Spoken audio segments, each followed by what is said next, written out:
books are a very important part of my life, and when I look at what I keep in my space when I'm writing, well, Larry's always there. That, and then you see these are my Nightingale books. Oh, this is a very precious picture. This is Florence Nightingale. She's 87 here. Oh my goodness! And this is definitely, that shows that sweet unity experience that she had moved into. So this is 1907. This picture. I like little books too, of just really things that can help. I like to read little short poems. I love my Rumi book. That's one of many. Another thing I do is Chinese brushstroke.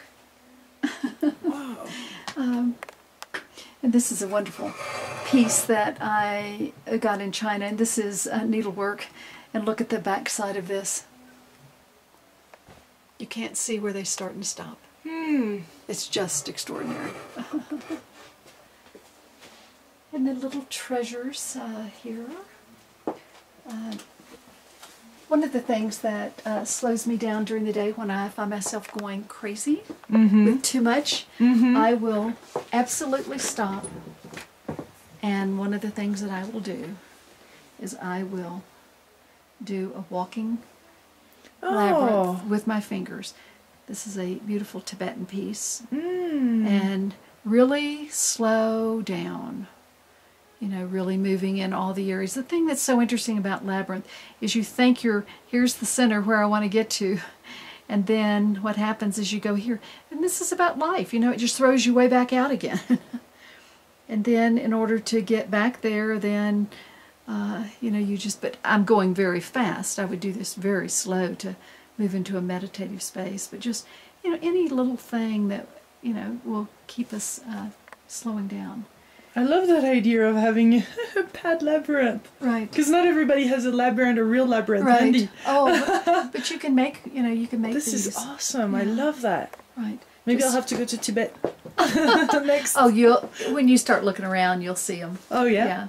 I wasn't aware of them. Yeah. I think it's Another awesome. piece that I love is my a talk that I gave in 2010, the International Year of the Nurse, is my Florence Nightingale statue there. It's a little Which statuette. talk? This one. I gave one at the University of Utah. And that's Florence Nightingale.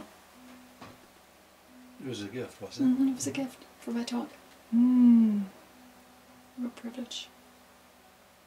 Thank you, Barbara. You're welcome. My very well organized and very neat study. Tell us about those beautiful letters here. Well, these are 3 letters from Hillary Clinton. Wow. When the Clintons were in the White House, during those years I wrote, I happened to write 3 books, and I would send one to the First Lady when it came out, and so I did that 3 times, and she was nice enough to write back thank you letters all 3 times. This is an episode in my life I don't think we talked about in our interview. My years as a battalion surgeon in Vietnam. And you were in Vietnam? yes, I was there in 68, 60, 67, 68. And managed to survive, and it was a very important, revealing time in my life. I learned a great deal about myself and about war and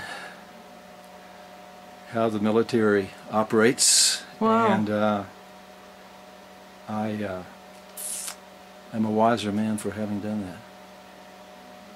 And you read a lot. Can I show this? Books are part of my life. I mean, we've given away 80% of our library since we've lived in New Mexico because we just don't have room for the books. But there's some treasures I can't part with. Which one of these would you say that you really loved and that you cherish? If I just had to pick one, it would probably be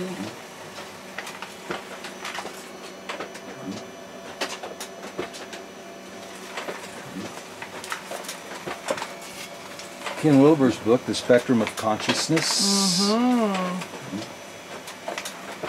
And Why was that particularly revealing to you? It was, it opened up the idea to me that Western psychology is so limited. There are dimensions that have been known about human consciousness that have been worked out in the East that I was totally unaware of when I was in medical school. And so Wilbur was hugely influential to me in opening up the spectrum of consciousness, which is the name of his terrific... So this is the book, Larry? Yes, it influenced me tremendously. This is one of the great books of the 20th century, Aldous Huxley's famous book, The Perennial Philosophy, which certainly affected my life. Tell us a little bit more about that book. He collected comments from mystics of all the major religious traditions and put them in one place. And one of the things that he shows is that there's a commonality of wisdom between all the spiritual and religious traditions if you look closely enough. The idea that they're at each other's throats and cannot be harmonized is just a fiction. There's a core of truth that penetrates all of them like a golden thread, and that is where the term, the perennial philosophy, comes from. One of the joys and ways that I stay connected and creative is doing needlework. This is a piece that was absolutely thrilling. It's the pattern is a Maggie Lane. She's a very famous needlepoint person, and it is done in all wools and very exciting. And I'm listening actually to the music right now. This is our dear friend Robert Bluestone, classical guitar. One of our dear friends. But anyway, this is something that keeps me excited. So tell us about that beautiful one. Do you want to come do this dragon first? This one? Yeah, sure. This one, this little piece, the dragon, on one of my jackets, there was a little dragon like this. So I took it to the copier and I kept on blowing it up. And so this is done in silk and metallics. And this is what is called Japanese gold, and it is laid, and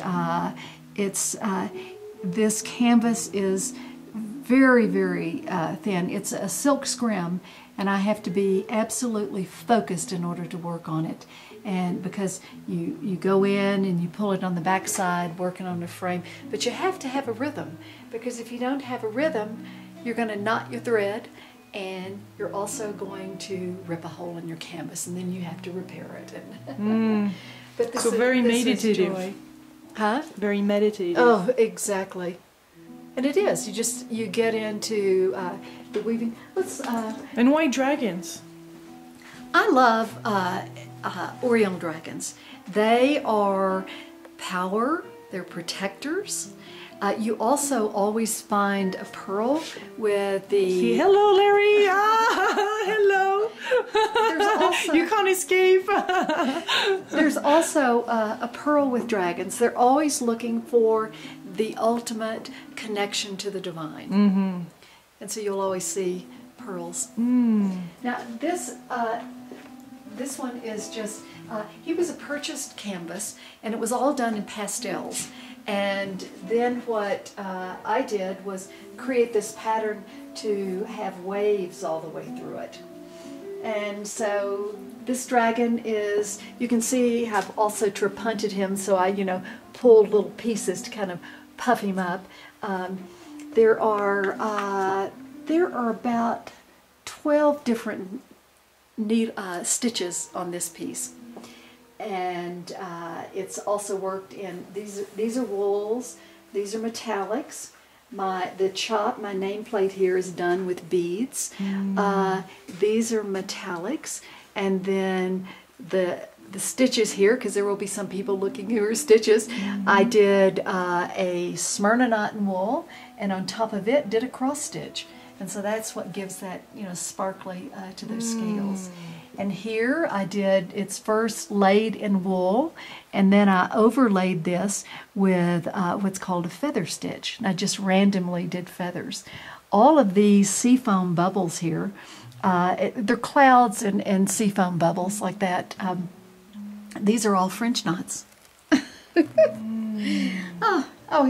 brings such joy. And I look at it now and I go, how in the world did I do this? I don't know, except I couldn't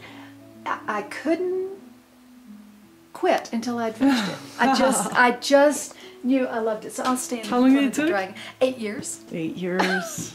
How does it feel to have it's this? thrilling. I look at it and I go, how did I do it? But it's like, working very hard during the day. Then at night, Larry and I both love to do needlepoint. And so just to get it out and start, it's just like play. It's meditative. So if I want to also increase the creativity with my projects, I'll go play in all of my threads.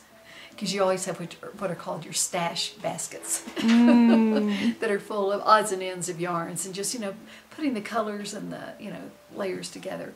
But you look at those pillows on the couch, Larry did these.